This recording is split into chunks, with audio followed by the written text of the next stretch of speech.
अस्सलामु अलैकुम। Sindh text book board ऐं आगा खान बोर्ड जे 10हें दर्जे जे सिंधी किताबनि में ही नज़म मौजूदु आहे। नज़म जो उनवान आहे हारी प्यारा।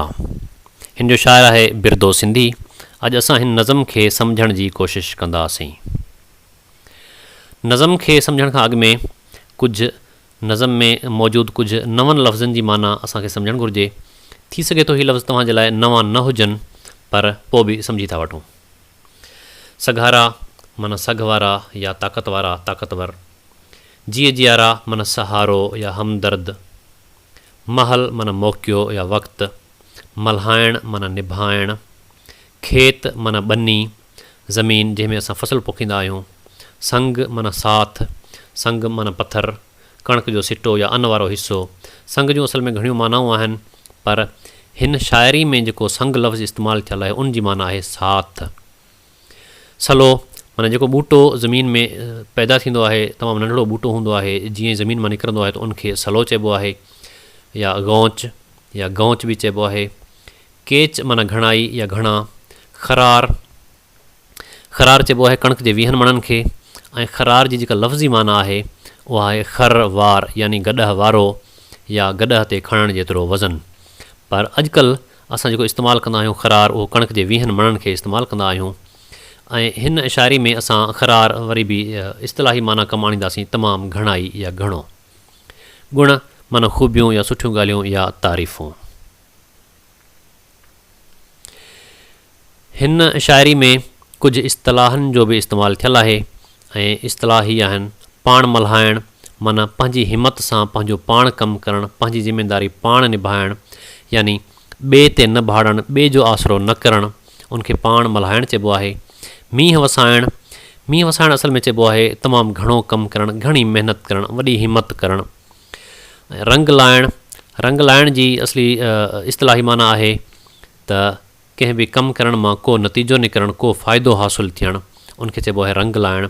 गुण ॻाइणु माना तारीफ़ करणु या वाखाण करणु या नालो रोशन थियणु या नालो रोशन करणु। ही बैत आहिनि हिन शाइरी जा। अचो त हिननि खे सम्झूं। हारी प्यारा जवान सघारा। हिन शाइरी में शाइर हारी सां मुखातिब आहे ऐं हारी खे चई रहियो आहे त अए प्यारा हारी, तूं सघारो, हिमत वारो, ताक़तवर जवान आहीं।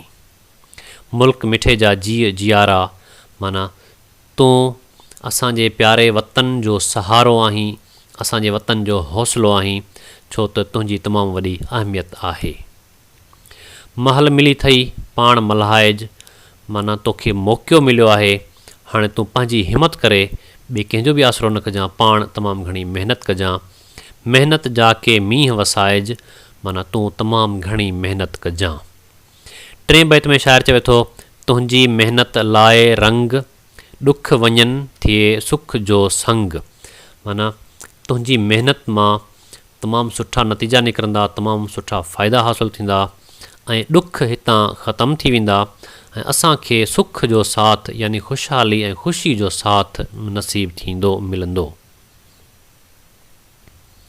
चौथे नंबर बैत में शाइर चवे थो, सले जी कर संभार।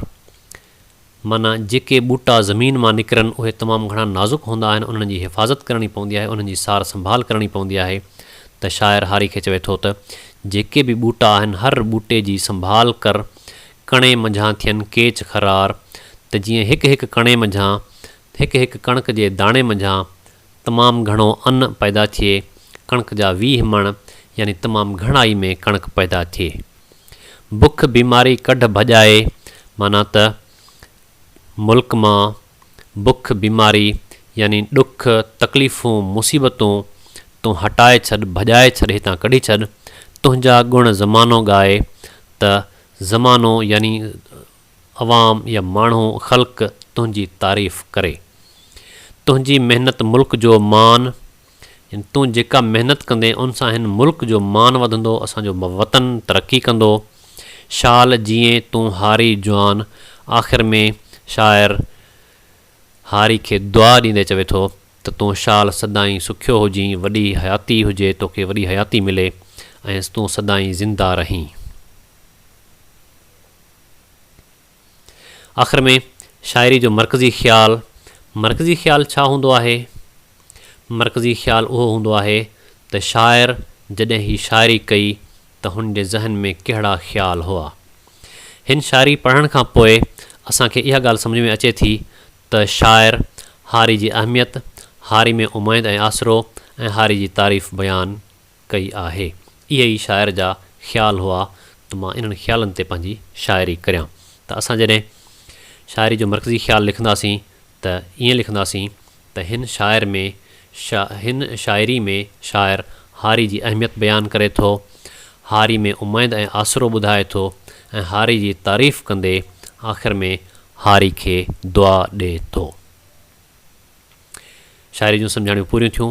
का बि ॻाल्हि पुछणी हुजे, अञा वधीक सम्झणी हुजे त हेठि कमेंट्स कंदा। महिरबानी।